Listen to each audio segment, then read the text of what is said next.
और अब कुछ दीगर खबरें। मुल्क में धुंध का राज बरकरार, लाहौर में हद निगाह ना होने के बराबर, सफ़र में मुश्किलात का सामना, मोटरवेज़ पर भी धुंध की चादर। इस्लामाबाद से लाहौर मुल्तान तक मोटरवे बंद कर दी गई। कौमी शाहराह पर भी हद निगाह कम होने पर ड्राइवर्स को शदीद मुश्किलात। मोटरवे M1 पेशावर से रशकई तक बंद। शहरी मोटरवे M2 लाहौर से फारूकाबाद तक बंद कर दी गई। M4 शेरशाह से फैसलाबाद और बाहू इंटरचेंज से फैसलाबाद तक इस्तेमाल नहीं कर सकते। मोटरवे M5 पर मुल्तान से सखर तक गाड़ियों को दाखिले की इजाज़त नहीं। मोटरवे M11 पर लाहौर से सियालकोट तक गाड़ियों की नो एंट्री। कौमी शाहराह N5 पर भी धुंध का बसेरा। मोटरवे पुलिस ने शहरियों को गैर ज़रूरी सफ़र से गुरेज का मशवरा दिया। कहा, इंतहाई ज़रूरत में तेज़ रफ्तारी से परहेज़ और अगली गाड़ी से मुनासिब फासला रखें। नाला खुर्द और गिरदुनवाह में धुंध ने मनाजिर धुंधला दिए हैं। हद निगाह इंतहाई कम होने से सड़कों पर ट्रैफिक की रवानी भी सुस्त रवि का शिकार है। तफसीलात जान लेते हैं बोल न्यूज़ के नुमाइंदे राव नदीम से।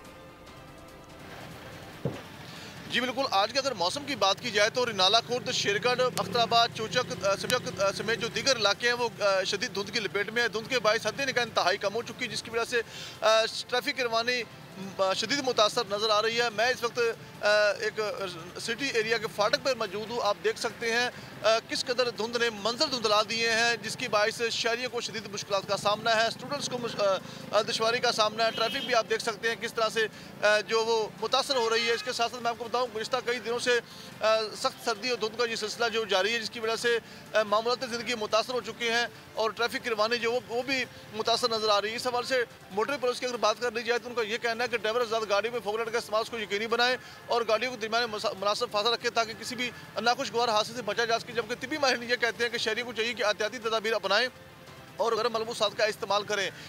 धुंध की बढ़ती हुई जो शिद्दत है, इसकी बायस जो दीगर अमराज है वो फैलते हुए दिखाई दे रहे हैं, जिसमें खांसी, नज़ला, ज़ुकाम वगैरह जो है वो इन अमराज में जो है वो। बहुत शुक्रिया राव नदीम इन तफसीलात के लिए।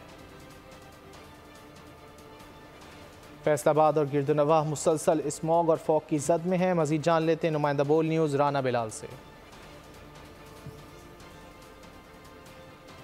डिजकोडर्स के मुज़ाफ़ात के आज के मौसम की बात की जाए तो आज भी ये इलाके गहरी स्मोक और फोग की जद में है, बल्कि गुज़श्ता 3 माह से आज ज़्यादा धुंध पड़ी हुई है। मैं इस शहरी आबादी में मारूफ रोड पर मौजूद हूँ। यहाँ पर आप देख सकते हैं कि मारूफ सड़क जो है वीरान नज़र आती है। आप मेरे अकम में धुंध के बादल देख सकते हैं जो बादलों की तरह उठते दिखाई देते हैं। इसके साथ आज के दर्जा हरारत की बात की जाए तो आज कम से कम दर्जा हरारत 3 सेंटीग्रेड रिकॉर्ड किया गया है और ज़्यादा से ज़्यादा 9 रहने का इम्कान है।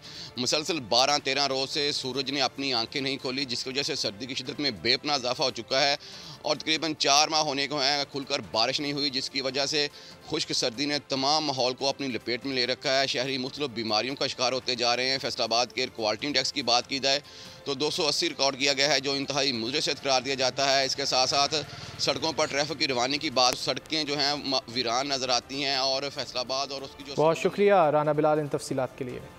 कसूर और अतराफ़ के इलाकों में शदीद धुंध का राज है, जबकि निज़ाम ज़िंदगी मफलूज हो गया है। हमारे नुमाइंदे आसिफ जावेद इस वक्त कसूर में मौजूद हैं, उनसे तफसीलात जानते हैं। जी बिल्कुल, कसूर और इसके इर्द गिर्द के इलाकों में आज शदीद धुंध का राज है। शदीद धुंध की वजह से हर चीज़ धुंधला के रह गई है। और अगर बात की जाए तो देहातों में और शहरों में, देहातों के अंदर धुंध की शिद्दत शहरों में बहुत ज़्यादा है, जिसकी वजह से निज़ाम ज़िंदगी मफलूज होकर रह गया है। इस बढ़ती हुई धुंध की वजह से सबसे ज़्यादा मुतासर हो रहे हैं चरिंद, परिंद और जानवर। और बढ़ती हुई धुंध की वजह से जानवर मुख्तलिफ़ किस्म की बीमारियों में मुब्तला हो रहे हैं। उसकी वजह है बढ़ती हुई धुंध, और बढ़ती हुई धुंध की वजह से जानवरों को डालने वाला चारा भी ख़राब होकर रह गया। यहाँ चारे की ये कैफियत है कि धुंध ने चारे को जला दिया। बहुत शुक्रिया इन तफसीलात के लिए।